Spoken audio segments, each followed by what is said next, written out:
Hi friends, welcome to YouTube channel Knowledge Academy. The main aim of this lecture is to discuss about the AP Transcode 2019 W solutions in a very detailed manner.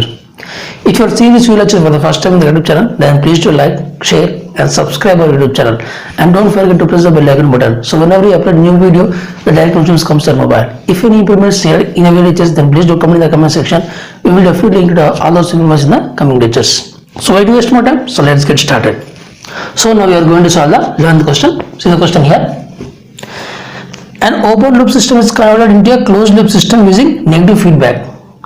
So the feedback path has a unity gain. As compared to the open loop system, the closed loop system has the following property. Means now we are going to convert the open loop system to a closed loop system. So what are the parameters of the closed loop system? So what are the best qualities of the negative feedback system? They are asking this question.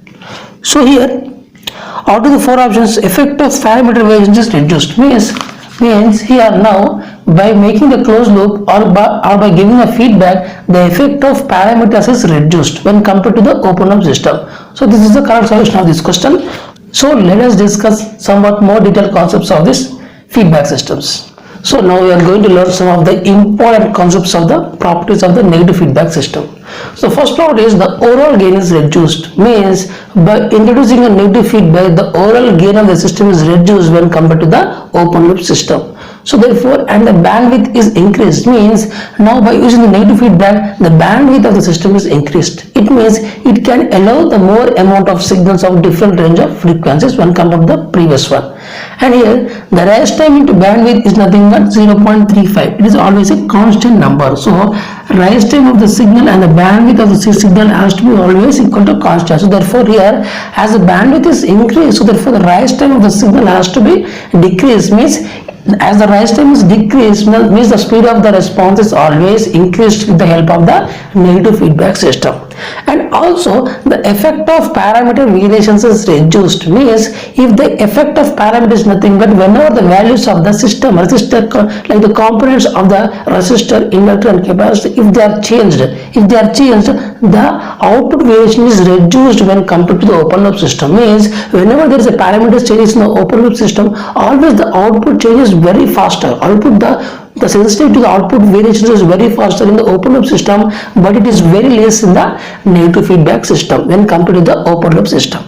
And the disturbance rejection capacity is increased. Means in open loop system always there is a high amount of disturbance, but the disturbance effect is reduced with the help of negative feedback. So therefore these are the important properties, important benefits of using the negative feedback system when compared to the open loop system. So now we are going to discuss about the 12th question. See the question here.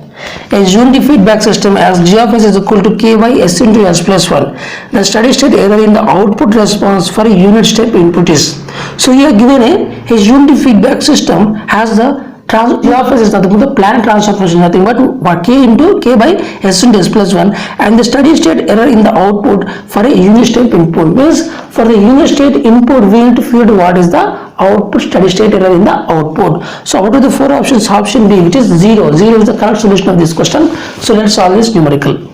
So in the given system they are given the planned transfer function is nothing but G of S is equal to K by S into S plus 1. So the input is R of S and the output is C of S. The error is nothing but R of S minus C of S. So in the question they are not given particularly mentioning negative feedback. Suppose in the question they are mentioning only feedback, then by default it means the system has a negative feedback.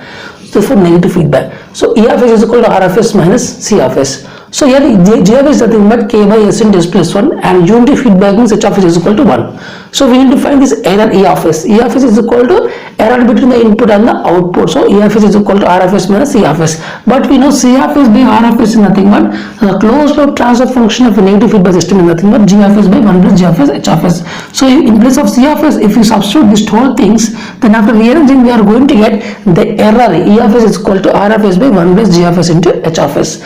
But we need the steady state error. So steady state error is nothing but we have to use the final value theorem. So therefore limit S tends to 0 S into E of S. So limit s tends to 0, s into in place of e of s, I have wrote it all this equation. So therefore now I am going to split this limit in the upper part and also denominator.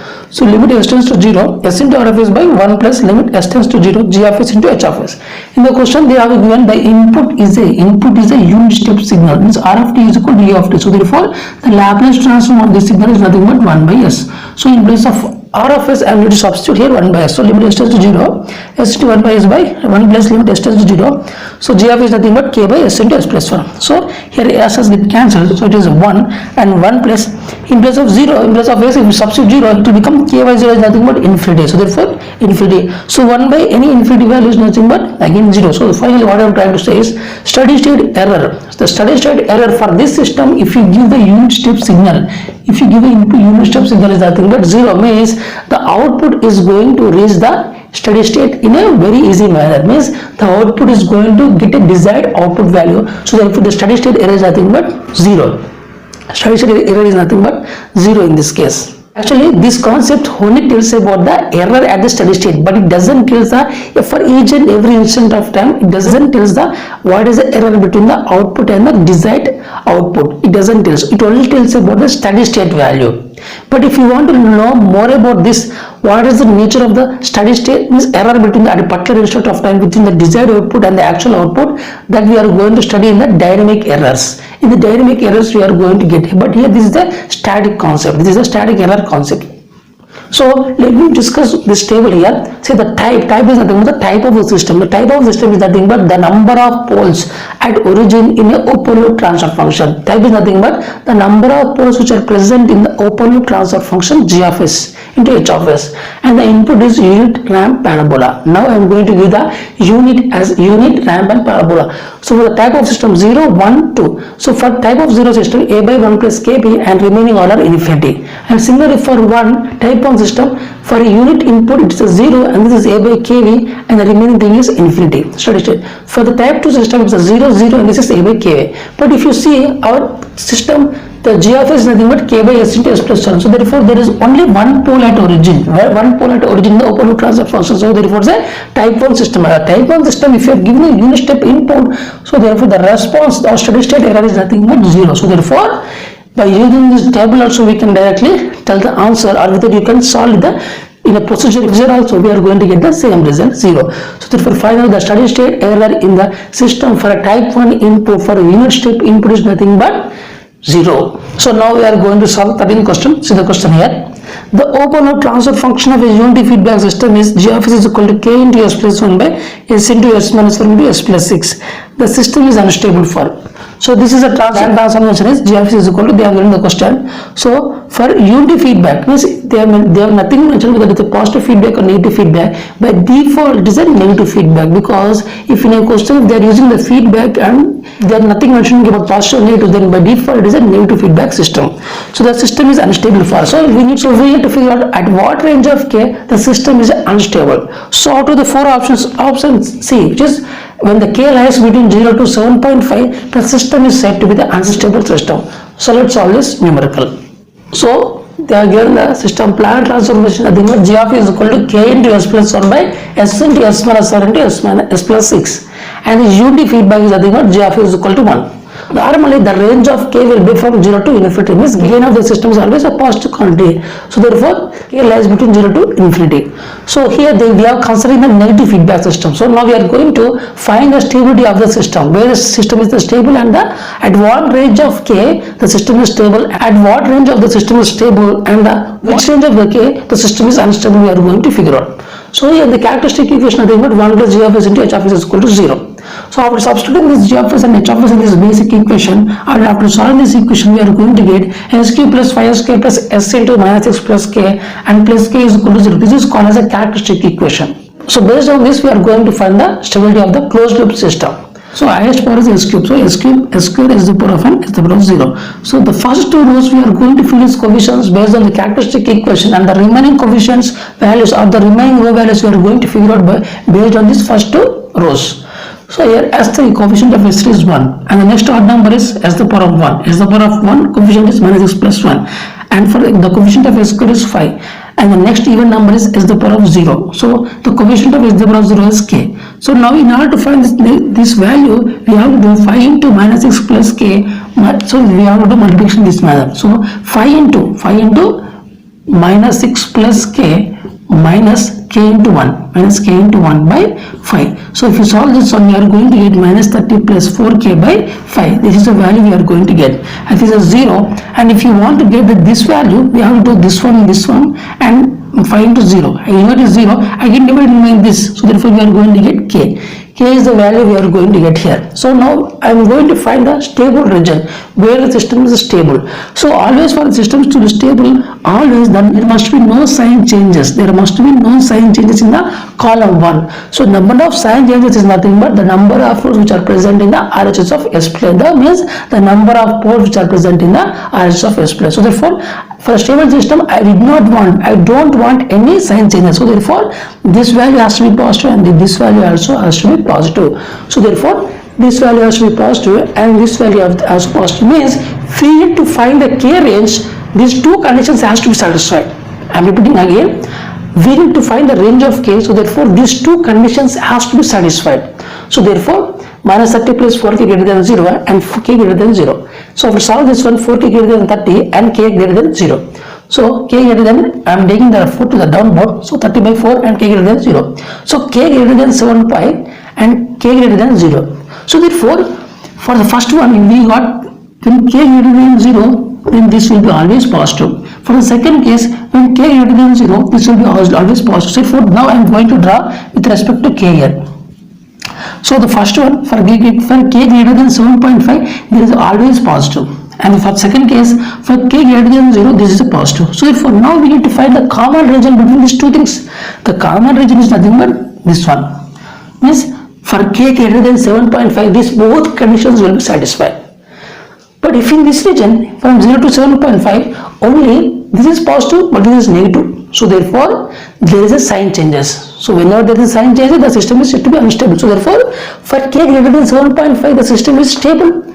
So the remaining region is nothing but from 0 to, for k lies between 0 to 7.5, the system is said to be unstable. In the question they asked only where the system is unstable. The system is unstable in the 0 to 7.5, the system is unstable. But if they ask the system is stable for, then we have to solve this one. For k greater than 7.5, the system is a stable system because there is no sign changes in the column 1. But here, for k lies between 0 to 7.5, there is a sign changes in the column 1 of the Routh-Horowitz criteria table. So therefore, the system is said to be unstable, means the poles are going to lie. The poles are going to lie in the RHS of S plane. So therefore, the transit will always present and it goes to infinity. So because of that, the output doesn't reach as the steady state value.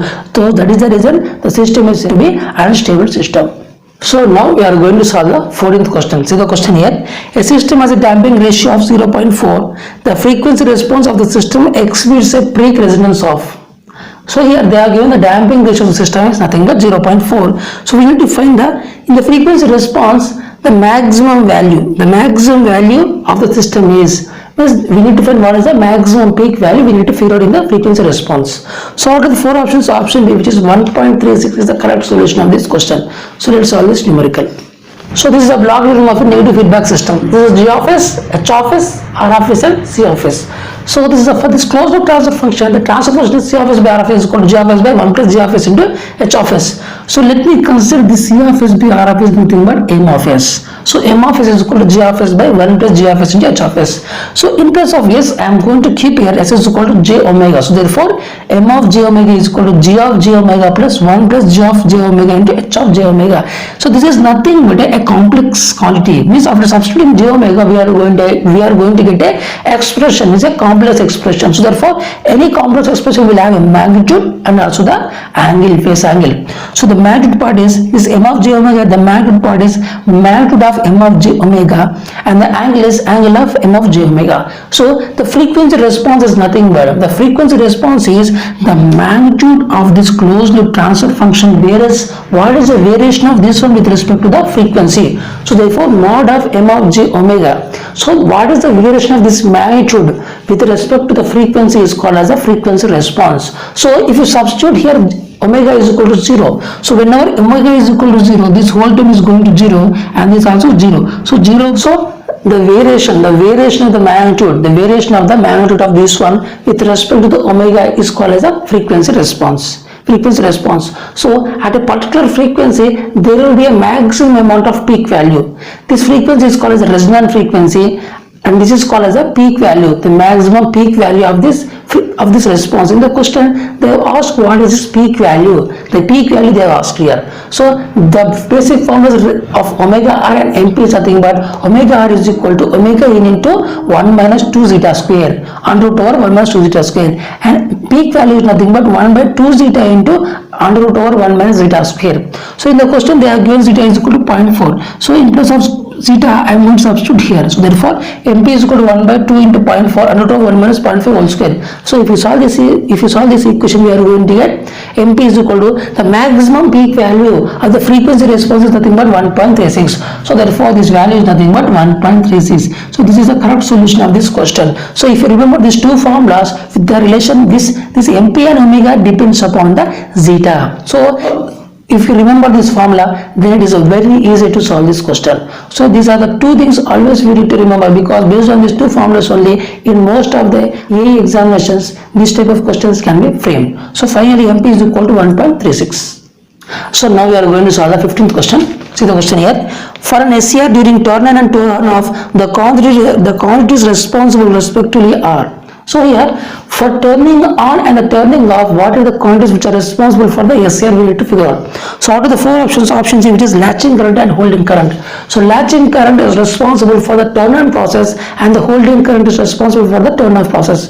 So let us discuss somewhat more about this one. So this is a thyristor. Thyristor is nothing but a PN junction. So for this one, the current is A and this terminal is K and this is G. Means there are three terminals, 4 layers and 3 junctions, J1, J2, J3. The three terminals are A, K, G and the layers are P and PN. So P plus P and P are highly doped when compared to the N.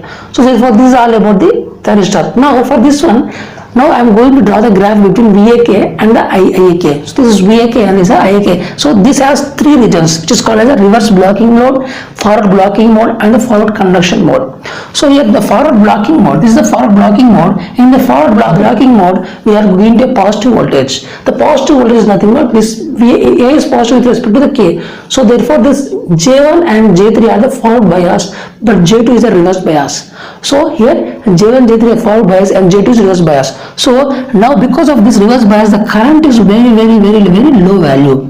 So after breakthrough voltage means after breaking this junction J2, then only we are going to get here, this is the conduction mode. Then only the junction J2 is going to be conduction mode because of the reverse bias. So therefore if you go above this one, then we are going to get the forward conduction mode. So after this GPO, the current will be increased in this fashion. So the voltage will decrease and the current is increased in this fashion. So therefore this is called as a minimum latching current. This is a latching current. This is called as latching current. So this much amount of current is required for the current to flow, for the circuit to be in the on condition, for this SCR to be in the on condition.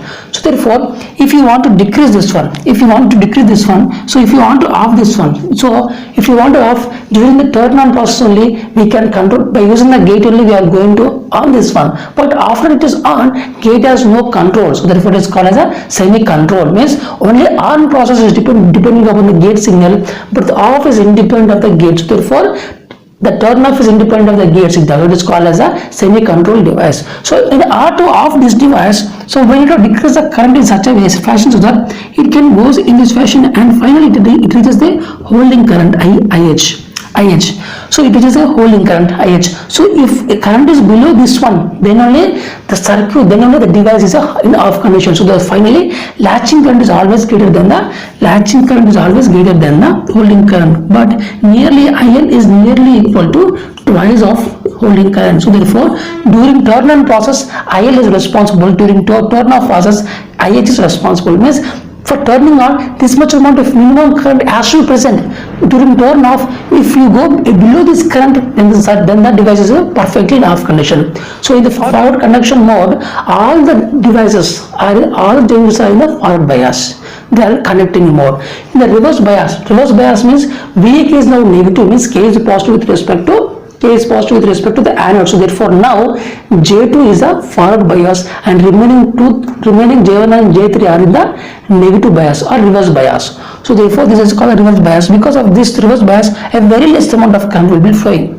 But this is called reverse conduction. Means in this reverse conduction, this reverse bias J1 and J3 are going to go in the conduction mode, but now the current will be very high. So never operate in the reverse conducting mode of this. So always operate the device in either forward conduction or forward blocking or reverse bias condition, reverse blocking condition, but not in the reverse conduction mode. So therefore we are going to use only this reverse blocking, forward blocking and the forward conduction mode. Only in these three modes we are going to use the ACR. So here what finally the conclusion is nothing but latching current is always greater than the holding current, and latching current is nearly equal to 2 times of the holding current, and latching current is responsible for the turn on process of the ACR, and the holding current is responsible for the turn off process of the SCR. So now we are going to solve the 16th question. See the question here.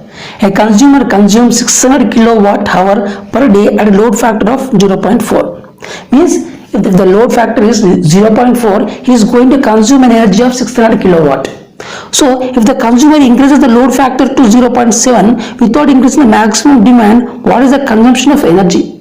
Means in the two cases he is going to use the same amount of maximum demand, means maximum power. The intake by this load is the same thing, but here he is going to increase this load factor to 0.7 with respect to the 0.4. So for 0.4 load factor is going to consume an energy of 600 kilowatt hour, but for load factor of 0.7 we need to figure out how much amount of energy it is going to consume. This is what is asked in the question. So out of the four options, option C, which is 1050, means 1050 kilowatt hour of energy is going to consume in the second case. So now let's solve this numerical. So the load factor is nothing but average power by the maximum power, means the average power which is received by the maximum amount of the power which is received. So therefore average power is nothing but energy per time period, means the energy consumed in a given time period, So if you do the ratio, we are going to get the P average. So therefore same thing, maximum here. So in the question they are given for one day, in one day for the first case the load factor is 0.4 with an energy consumption in one day is nothing but 600 kilowatt hour. So P max is there. So for the second case, in one day the load factor is equal to 0.7 and the energy consumed, now we need to figure out in one day, and the P max is same, is the maximum amount of power taken in the two cases is the same thing. So now by using this formula we are going to solve this numerical. So load factor 1 by load factor 2 is nothing but energy E1 by P max into T1 by E2 by P max into T2. Here it is nothing but P max is same, so therefore it is going to cancel. So time is also same, because in one day is nothing but 24 hours, so time is also same, so therefore this will cancel. So remaining is E1 by E2. So therefore load factor 1 by load factor 2 is nothing but energy consumed in the 1 by S by energy consumed in the second case. We know load factor 1 is nothing but 0.4, load factor 2 is nothing but 0.7. Energy consumed in the first case is nothing but 600 kilowatt hour. So energy consumed in the second case we need to figure out. So after solving this one we are going to get ET is equal to 1050 kilowatt hour. So therefore E2 is equal to 1050 kilowatt hour. So therefore by increasing the load factor we are going to increase the amount of energy consumption in one day, because here P max is also same, So finally the correct answer is the energy consumed is nothing but 150 kilowatt hour amount of energy which is going to consumed. So now we are going to solve the 17th question. See the question here. If the inductance and the capacitance of a power system are respectively 1 Henry and 0.01 microfarad, and the instantaneous values of interrupted current is 10 ampere, then the voltage across the breaker contact will be. So we are given the inductance and the capacitance of the transmission line, they are given the question, and also the interrupted current is 10 ampere also they are given the question. So we need to find for this interrupted current how much is the voltage across the contacts of the circuit breaker, we need to figure out. So out of the four options, option D, which is 100 kilovolt, is the correct solution of this question. So let's solve this numerical. So this is the power transmission line. It has the inductance and the capacitance. So across this transmission line we are going to place a circuit breaker. So if you want to interrupt a current of I, means if you want to interrupt the current of I, what is the amount of the voltage it is across the circuit breaker? So you need to figure out. So here voltage V is equal to I into ZC. ZC is nothing but a characteristic impedance of the transmission line, which is nothing but under root over L by C. under L by C. So we know L is equal to 1 Henry, C is equal to 0.01 microfarad, and the current is equal to 10 ampere. So after placing all this value, means in place of I, which is 10 ampere, in place of L 1 Henry, in place of C 0.01 into 10 to the power of minus 6 farad. So after solving this equation, we are going to get 100 kilovolt. Means for this amount of 10 ampere current, we are going to get a voltage of 100 kilovolt. This much amount of higher voltage which is produced or which is obtained across the contacts of the circuit breaker. So therefore the voltage is equal to 100 kilovolt is the correct solution of this question. So now we are going to solve the 18th question. So you see the question here. In the circuit shown below, the value of I of 0 plus and I of infinity means for this circuit we need to find what is the initial value of the current and the steady state value of the current. So it is a RC circuit and they are given a time varying voltage source. It's a decaying voltage source they are given in the question. So we have to find what is the initial value of the current and the final value of the current. So out of the four options, option D, which is initial value is 2 ampere and the steady state value is 0. So let's solve this numerical. So for this circuit, the resistance is 1 ohm, capacitor is 2 farad, and there is a time varying voltage source. This is the exponential decay signal. Exponential decay voltage signal. We will apply this one. Now we need to find what is the I of 0 plus. Means at distance 0 plus and I of infinity we need to figure out. So now I am going to find what is at I of 0 plus. Now I am going to solve this question by two methods. Okay, the first method is here I of 0 plus we need to figure out. I of 0 plus is nothing but here initially the capacitor voltage is 0. Initially the capacitor voltage is 0 volt. So therefore at t is equal to 0, the voltage is nothing but 2 into 2 to the power e to the power of minus 0 is nothing but 2 volt. So 2 volt is there, this is 0 volt. So therefore the 2 volts is going to apply across the 1 ohm because this is a 0 volt, initially capacitor is uncharged. So it is a 0 volt. So therefore whatever the supply voltage is has to go to the 1 ohm. So therefore current is nothing but voltage by resistor is nothing but here I of 0 plus is equal to supply voltage at instant 0 plus by 1 ohm. So therefore we have S of 0 is nothing but 2 by 1 is nothing but 2 ampere. So initially there is a flow of 2 ampere current because it is a uncharged condition, so it is 0 volt across the capacitor because the voltage across the capacitor doesn't change instantaneously. That's why it is 0 volt here. So whatever the supply voltage has to go through resistor, so therefore current is equal to voltage by resistor. By using the basic equation I solve this one. So this is nothing but a 2 ampere. Now steady state current we need to figure out.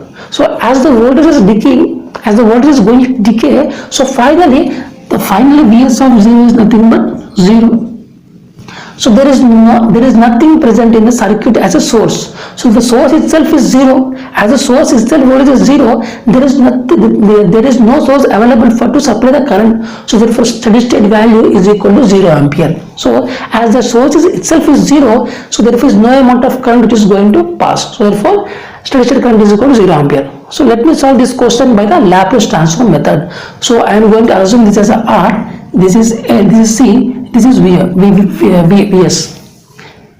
This is R, this is C, and this is Vs. So now I of S is equal to V of S by R plus 1 by SC. The impedance is R plus 1 by SC and this is V of S. So therefore I of S is equal to V of S by R plus 1 by SC. So V of S is equal to Laplace transform of 2 into e to the power of minus 8 is nothing but 2 by S plus 1. So R is nothing but 1 and C is nothing but 2. So to substitute 1 by 2S. So after solving this equation we are going to get 4S by S plus 1 into 2S plus 1. This is the expression of the current I of S. So now I need to figure out the initial value of the current. So we have to use the initial value theorem. This initial value theorem we have to use. So therefore I of 0 is nothing but limit S tends to infinity S into I of S. As I of S we now substituting I of S is here. So we are going to get limit S tends to infinity 4S square by S plus 1 into 2S plus 1. So now I am going to take here S common and here also is common. So it is going to get 1 plus 1 by S into 2 plus 1 by S and here S square get cancelled. So therefore this is what we get. So now in place of S I need to substitute 0, infinity. So 1 by infinity is nothing but 0. 1 by infinity is nothing 0. So 4 by 1 into 2 is nothing but 4 by 2 is equal to 2. So 2 ampere of initial amount of current is going to pass. And similarly now by using the final value theorem we are going to get the I of infinity is nothing but limit S tends to 0 S into I of S. As you all know S into I of S is nothing but 4S square by S plus 1 into 2S plus 1. Now in place of S we are going to substitute the value of 0. So therefore 4 into 0 by 1. So therefore 0 by 1 we are going to get. So nothing but 0. So finally initial amount of current is nothing but 2 ampere and the steady state current is nothing but 0 ampere. So by two methods we have concluded this one. So therefore this is the correct solution of this question. So now we are going to solve 19th question. So the question here, which of the following statement is a valid for transformer? So out of the 4 options, we need to check which option is the correct option for the transformer. So option which is in an open circuit test, current is drawn at low power factor. Circuit test, the current is drawn at low power factor is the correct solution of this question. So we will see why the remaining options are wrong.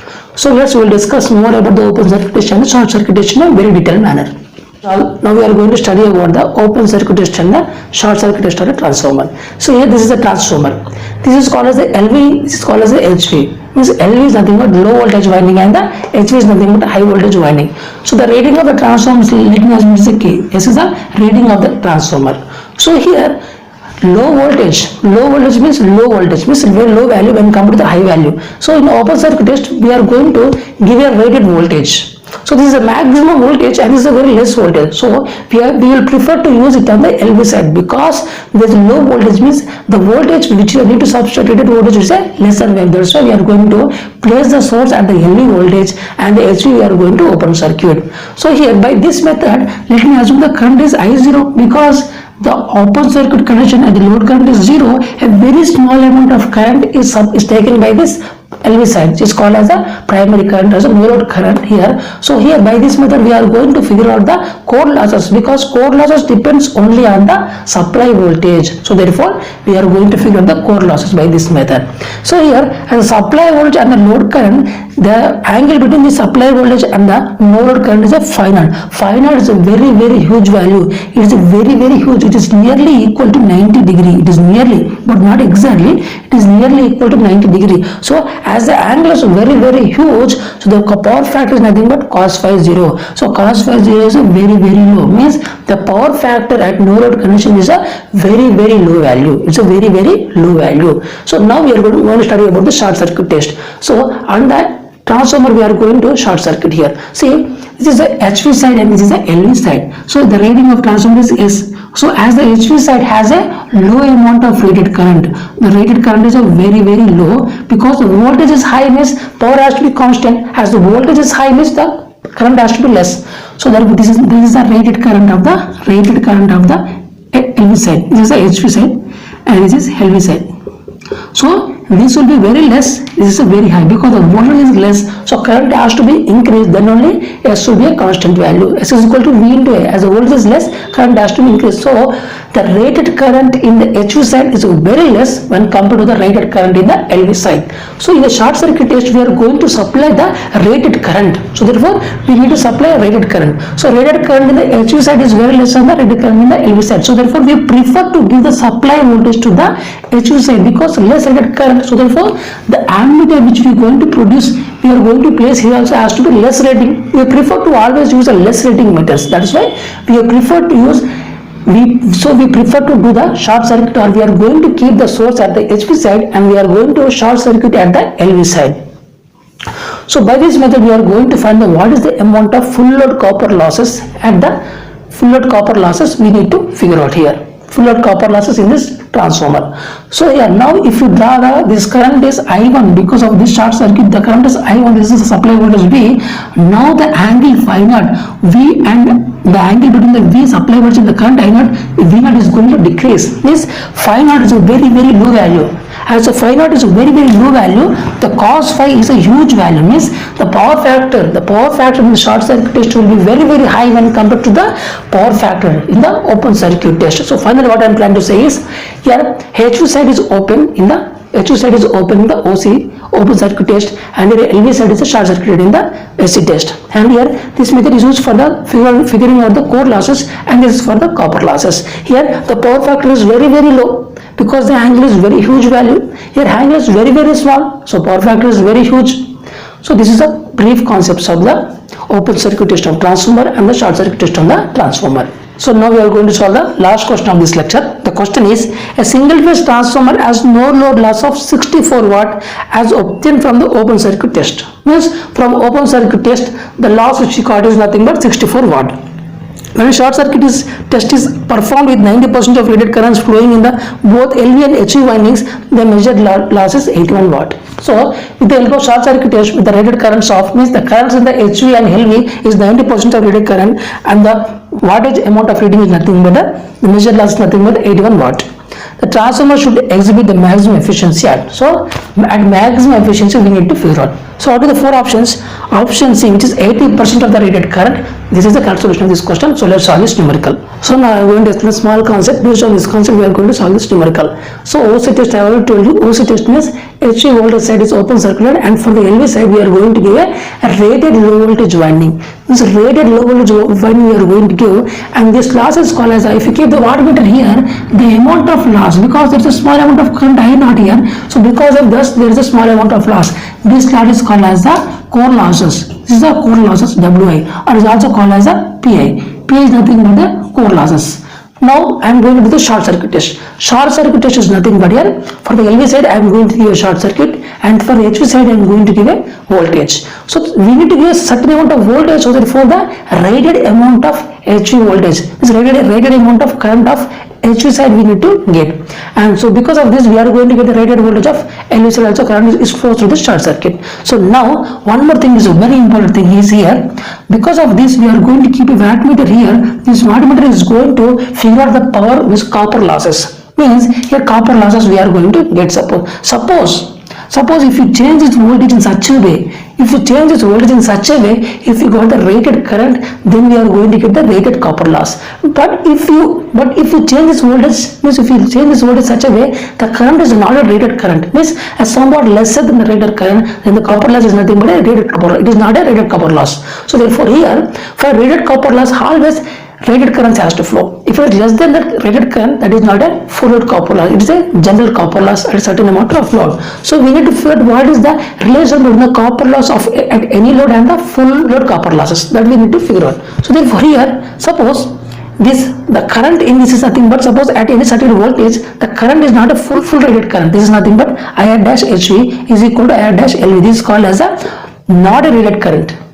This is not a rated current. So therefore this is a fraction. This is a fraction. This is a x. X is the number somewhat very lesser than this one. X is the less than 1. X lies between 0 to 1. So this is a somewhat lesser than the rated current. So therefore now I need to find the copper loss is nothing but I square R. So this is nothing but x into IRV. So therefore x square IR square HV into R. So this is called as a full load copper loss. Full load. So the relation between is nothing but copper loss is equal to x square times the full load copper loss.